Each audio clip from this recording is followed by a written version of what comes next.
la liberté. The Woman King, actuellement au cinéma, je suis allée le voir et dans cette vidéo, on va en parler. Je vous dirai si c'est le film du siècle, si ça en vaut la peine d'aller le voir pour ceux qui ne l'ont pas encore vu. Ce sera tout de suite sur Yuri TV. Donc c'est un film qui raconte l'histoire des Agodjé, des guerrières qui protégeaient le royaume de Dahomey vers le 19e siècle. Donc le Dahomey qui est l'actuel Bénin. Est-ce que mes frères béninois sont dans la place ou pas?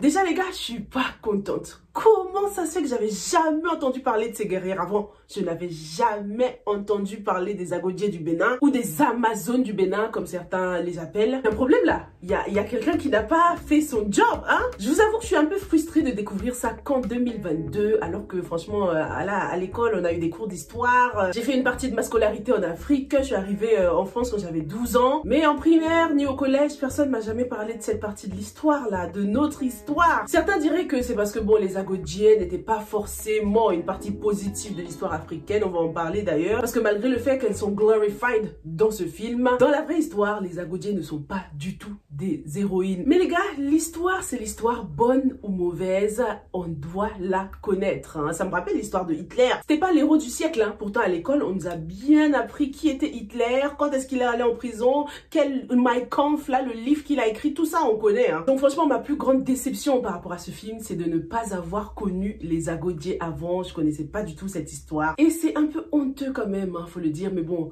il n'est jamais trop tard pour apprendre, donc je suis ravie de les connaître maintenant, surtout qu'après le film j'ai vraiment fait my research. Dites-moi dans les commentaires qui les connaissait déjà, ou est-ce que comme moi vous avez découvert cette partie de l'histoire seulement à travers ce film. Donc The Woman King, d'après la synopsis on nous dit que c'est un film qui suit le destin épique de la générale Nanisca. D'ailleurs Nanisca n'a jamais existé apparemment, donc c'est un personnage fictif. Donc Nanisca entraîne une nouvelle génération de recrues, une nouvelle génération d'Agodjé et les prépare à la bataille contre un ennemi déterminé à détruire leur mode de vie. Cet ennemi c'est Oba Adé et toute sa clique là, pour ceux qui ont regardé. J'ai vraiment essayé de faire cette revue sans spoiler, même si c'est difficile, mais c'est clair que je vais pas révéler les intrigues majeures, ça c'est sûr. Ensuite la synopsis finit par dire il y a des causes qui méritent d'être défendues.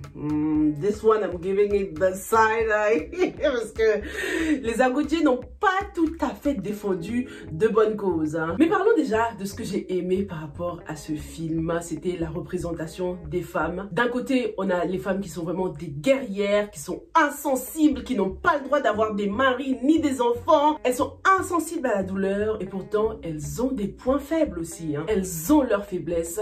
Certains pourraient se dire que cette image des femmes fortes, des strong black women n'est pas forcément quelque chose de positif, parce que pour ceux qui ne sont pas très educated, ils pourraient prendre ces cas-là pour des généralités, parce que faut pas se mentir, on est dans une ère de strong black women, les femmes fortes, les noirs, les guerrières, alors que c'est pas toutes les noires qui sont comme ça. Il y en a qui aiment le soft life, qui sont très féminines, donc ce n'est pas toutes les femmes qui sont insensibles à la douleur, qui sont des guerrières comme ça. C'est une image des femmes noires qu'on essaie un peu trop de généraliser à mon goût, mais heureusement, ce que la série fait de bien, c'est qu'elle représente l'autre côté des femmes, l'autre type de femmes, les femmes qui sont très féminines, des femmes qui sont des mères, elles sont très sensuelles, la plupart étaient les femmes du roi. King Gezo, le jeune roi qui a été un vrai roi du Dahomey, ça par contre c'était pas fictif. J'ai autant adoré la représentation de ces femmes-là que les guerrières. On voit que dans leur cas, la force n'était pas du tout physique. Il y a une des femmes du roi là, très intelligente, très forte émotionnellement. Ça se voit qu'elle a un very high emotional intelligence. Son mari l'écoute, elle arrive même à le manipuler, pas par la force. Elle gagne des combats émotionnels. J'ai kiffé ce personnage aussi, la reine Shanté, malgré son côté traditionnel, féminine, très douce, presque weak. On a l'impression qu'elle est weak, mais elle est aussi très forte à sa manière. À plusieurs reprises, le général Nanisca et Shanté sont en conflit d'ailleurs. Il y a une espèce de clash entre elles. Donc je trouve que le film s'est quand même rattrapé par rapport à cette représentation des deux femmes noires qu'on retrouve dans nos sociétés africaines. Un autre point que je voulais soulever dans cette revue, c'était par rapport à l'histoire de ce film qui n'a rien à voir avec la réalité, les gars. The Woman King n'est pas un film d'histoire, ça c'est clair et net, c'est du divertissement, mais la production fait passer ce film pour des faits réels quand même, hein. Déjà par rapport au disclaimer, dès le début ils nous disent oui, ce film a été inspiré de faits réels, inspiré à peut-être 3% les gars, c'est tout, le reste là c'est pas vraiment ce qui s'est passé. Les Agodié étaient des guerrières sanguinaires qui ont participé à la traite de l'esclavage, ils vendaient leurs propres frères africains et c'est d'ailleurs à cause d'eux, en partie à cause d'eux, que certains noirs américains aujourd'hui se retrouvent aux États-Unis par exemple, que certains de nos frères se retrouvent dans d'autres pays qu'en Afrique. Ils ont participé à ça, d'ailleurs dans le film c'est démontré, hein. Ils essayent de trouver d'autres solutions que de vendre leurs propres frères, ils essayent de passer par la vente d'huile de palme, sauf que dans le film ils nous montrent pas que après avoir essayé l'huile de palme, ils sont quand même revenus à la vente au trafic d'esclaves là. Ils sont revenus à ça parce que l'huile de palme était beaucoup moins lucrative, mais ça on nous l'explique pas dans le film, on essaye plutôt de les peindre comme contre l'esclavage et plutôt une lumière positive alors que ce n'était pas forcément la réalité. Mais d'un côté je me dis, si on avait vraiment raconté l'histoire des Agodié comme elle s'était réellement passée, je crois que ça aurait fait scandale dans le monde entier, hein. On aurait dit ouais, on essaie encore une fois de faire passer les noirs pour les mauvais et tout ça, tu vois. Donc franchement c'est délicat là. Je vois ce que la production a essayé de faire, mais je comprends aussi les personnes qui seraient blessées par cette fausse histoire, une histoire totalement inventée. Parce que si on prend des gens comme nous qui viennent juste de découvrir cette histoire, on va au cinéma, on regarde le film et voilà, on se fait une idée. On a l'impression que ce qu'on vient de regarder est là, inspiré d'une histoire vraie, des locations qui sont à peu près correctes. On pourrait croire que c'est ça la réalité pour ceux qui n'ont pas fait de further research. Donc faut vraiment faire attention lorsqu'on touche à l'histoire, juste pour satisfaire une espèce de agenda, pour que ça passe bien avec notre époque, tu vois, l'époque des femmes noires, fortes, cheveux courts, tout ça là. Sauf que, est-ce que ça vaut vraiment la peine de changer l'histoire pour ça? Le film est interdit au moins de 13 ans, ça veut dire qu'un jeune public peut quand même le regarder. Espérons qu'après avoir regardé ce film, ils feront leurs propres recherches. Ils voudront en savoir beaucoup plus concernant l'histoire des Agodié pour découvrir la vérité. Parce que ce film est un mensonge, faut le dire. C'est dangereux de changer l'histoire comme ça. T'imagines un film qui sort avec Hitler qui est le gentil de l'histoire, mais tout le monde va crier au scandale. On s'en fout de son bon côté. C'était un monstre, un point, c'est tout. C'est pareil pour les Agodié. C'était des guerrières sanguinaires qui vendaient leurs frères. Tu vois, faut vraiment que Hollywood fasse attention lorsqu'ils mettent des trucs inspirés de faits réels et tout ça là. Ça peut porter à confusion. Mais bon, on peut pas aussi les en vouloir d'avoir essayé, hein, parce que jusqu'à présent, je n'avais jamais entendu parler des Agodié. J'avais jamais vu de série ou de film concernant ces personnages-là. Dites-moi s'il y en a déjà eu, hein. Peut-être que c'est juste moi, que je suis pas du tout au courant. Mais c'est pour ça qu'il est important que nous-mêmes, nous, Africains, racontions notre propre histoire avant que d'autres personnes essayent de la déformer. Si vous avez eu l'impression d'avoir une sensation de déjà-vu avec ce film, avec ces guerrières qui se battent là, Black Panthers, c'est normal parce que les Dora Milaje de Black Panthers ont été heavily inspired by les Agodié. Et franchement, on ne peut pas dire que ce film n'était pas divertissant. Oh my god, ça fait longtemps que j'avais pas ressenti des émotions comme ça. Je pense que la dernière fois que j'ai ressenti une telle chose pour un film, c'était depuis Black Panthers, hein. À plusieurs reprises, j'ai pleuré dans la salle, les gars. Au moins 4-5 fois, je pleurais. Heureusement que j'étais toute seule, hein. Je suis allée le voir toute seule, tranquillement. C'était pendant mon me time. J'étais bien arrivée dans la salle.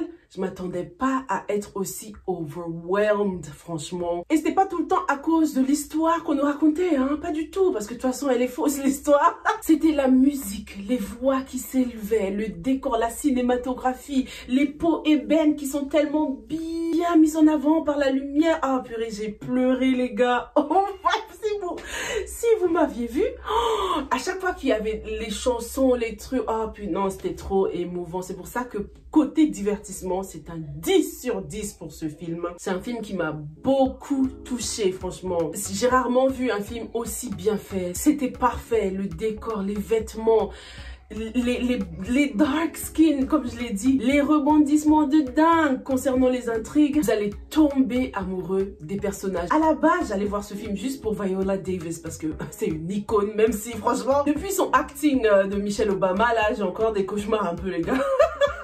Encore des des cauchemars. Ah non, c'était un peu traumatisant ce qu'elle nous a fait là pour Michelle Obama. Mais on l'excuse après ce film The Woman King et je suis sûre qu'elle remportera un Oscar pour ce film. Les gars, elle a 56 ans, mais si vous voyez les acrobaties qu'elle fait, non, mais elle est incroyable. Et c'est pas la seule. Hein. Oh, mon personnage préféré, c'était Iso J. Oh my goodness. Elle m'a tellement fait pleurer. Donc, elle est jouée par l'actrice Lashana Lynch. La petite Naomi Toussoumbedu. Ah, j'ai adoré, les gars. En plus, son personnage était tellement crédible aussi par rapport à l'histoire. Parce qu'à cette époque, toutes les petites filles qui étaient têtues, qu'on avait du mal à épouser, on les envoyait devenir des guerrières. Hein. Elles devenaient des agodjies. On les envoyait chez le roi. Et c'était le cas avec ce personnage. Dans le film, elle a 19 ans. Mais les gars, à l'époque, ces guerrières-là, elles débarquaient même à l'âge de 8 ans. Il y avait des petites de 8 à 14 ans qui étaient là, qui se battaient. Et c'est pour ça qu'avec le temps, mais ces guerrières devenaient sanguinaires, insensibles, parce que depuis l'enfance, elles ont été trained. Hein. Elles ont été entraînées pour ça. Devenir insensibles à tout. Comme si elles étaient born to kill.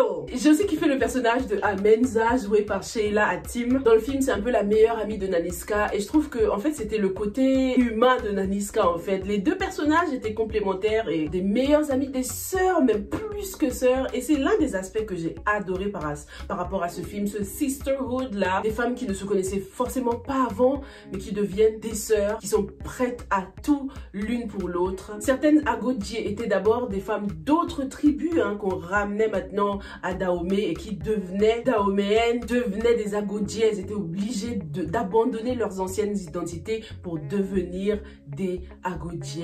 Et c'est un peu le cas aussi maintenant hein, entre nous Africains, on s'appelle frères et sœurs. Donc cette notion de famille, de fraternité reste encore dans notre culture. C'est ce qui fait aussi que nous, Africains, on a une grande famille. Hein. La famille ne s'arrête pas du tout qu'à la mère, le père, la grand-mère, les frères et sœurs. Tout le monde est la famille et c'est ce qui nous différencie par rapport à la culture européenne qui est assez individualiste, quoi. Ça me rappelle aussi pendant l'époque de l'esclavage, il y a des familles qui étaient séparées. Hein. Une mère, on va vendre son enfant, son mari va se retrouver de l'autre côté. Du coup, cette maman devenait la maman de quelqu'un d'autre. Dès qu'elle arrive dans une plantation et qu'il y a une petite fille qui est là, toute seule, orpheline, ses parents sont peut-être décédés ou ont été vendus, cette mère, cette femme devenait automatiquement la maman de cette petite fille. Donc la famille n'est pas toujours une question de partager le même sang. Nos aînés, lorsqu'on les appelle maman, papa, oui, tonton, alors que c'est pas vraiment ton tonton, ce n'est pas seulement par signe de respect, mais c'est aussi parce qu'on se considère comme venant d'une même famille. The Woman King, un film de 2h15 les gars, que je n'ai pas du tout vu passer. J'ai aimé toutes ces nuances qu'ils ont apportées au personnage de ces guerrières là. Ce n'est pas seulement des guerrières froides, elles ont aussi leur côté humain quoi. Il y a une autre polémique et ça va concerner surtout les anglophones. S'il y a mes frères et sœurs bilingues comme moi qui parlent anglais, qui ont regardé ce film en anglais, vous avez sûrement constaté qu'il y a une incohérence au niveau des accents des personnages, sachant que le royaume de Dahomey, c'est l'actuel Bénin comme je l'ai dit, les acteurs devaient avoir des accents béninois quand même, mais c'était pas du tout le cas. Hein. Le roi King Gezo, joué par John Boyega, avait un accent nigérien parce que ses parents sont nigériens. Du coup, il jouait avec l'accent africain qu'il connaît. Toussoumbedu, elle est sud-africaine. Du coup, elle jouait avec son accent sud-africain. Viola Davis, elle jouait avec l'accent, tu sais quand les noirs américains essayent de faire l'accent africain là. Elle joué avec ça. Il y a toujours un souci d'accent lorsque les noirs américains essaient de jouer des rôles africains. C'était pareil dans Black Panthers. Hein. Les acteurs, ils forçaient l'accent là. Are you done? C'était trop forcé. Donc franchement, pour éviter tous ces problèmes, je vous conseille de regarder ce film en français. Après, si vous kiffez les versions originales, voilà. Rien n'est mieux qu'une VO. Hein. Vous pouvez aller regarder la VO avec sous-titres. Mais bon, si vous ne voulez pas vous concentrer sur les accents et tout, et juste enjoy le film, allez regarder en français. Hein. Sachant qu'au Bénin, on parle français, les acteurs anglophones ne pouvaient pas avoir un accent béninois dans tous les cas. Mais ce côté béninois est ressorti dans les musiques. Hein. Il y avait beaucoup de chansons culturelles, traditionnelles béninoises. Donc c'était leur façon de se rattraper. Overall, est-ce que je vous conseillerais de regarder ce film? Bien sûr que oui, comme je vous ai dit, côté divertissement, c'est un 10 sur 10 pour moi. Et en plus, il faut quand même donner de la force pour qu'il puisse y avoir d'autres films comme ça, parce qu'il n'y en a pas beaucoup, hein, des films sur les noirs, avec un cast 100% noir. En Afrique, on a beaucoup de mythologie, beaucoup de légendes qui valent la peine d'être adaptées cinématographiquement. Donc allez le regarder pour donner du soutien, parce que j'ai vu sur les réseaux sociaux que beaucoup comptaient le boycotter. On remarque que la plupart des gens qui veulent boycotter ce film, ceux qui ne l'ont pas encore vu. vu. Juste parce que le film n'a pas respecté l'histoire, il décide de le boycotter, il lui donne aucune chance. Je trouve que c'est dommage quand même. Donc ne vous laissez pas influencer par tout ce que vous allez voir sur les réseaux sociaux concernant ce film. Allez le regarder pour vous faire votre propre idée du film. La cinématographie est incroyable, les intrigues sont super intéressantes. C'est pas nouveau que les films se donnent une liberté de changer l'histoire, même avec ce qui se passe avec Ariel en ce moment. Les sirènes n'ont jamais été blanches, hein. Mami Wata, tout ça, moi je sais que Mami Wata, elle a toujours été noire. C'est les Européens qui ont commencé à mettre Ariel blanche et tout ça, et tout le monde s'est habitué à cette image de Ariel blanche, et du coup, lorsqu'on nous ramène une Ariel noire, bam, ça fait polémique tout de suite, alors que Mami Wata est noire, les gars, hein. Qu'est-ce que vous me racontez là? Les gens qui sont choqués par ça, c'est les gens, ils regardent les films mais ils font pas de research après. Mais bon, c'est pour ça aussi d'un côté que c'est dangereux de changer l'histoire dans les films. Donc c'est clair que c'était une grosse erreur là dans The Woman King de changer l'histoire comme ça. C'est risqué, mais ça reste divertissant les gars. Qu'est-ce que vous voulez que je vous dise? J'ai kiffé moi. Personnellement, le film, je lui donne un 10 sur 10. Ils ont fait un beau travail. Dites-moi vous ce que vous en avez pensé et puis je me ferai le plaisir de lire vos commentaires. On se retrouve dans la prochaine Sans Faute. Stay safe and stay blessed. Bye!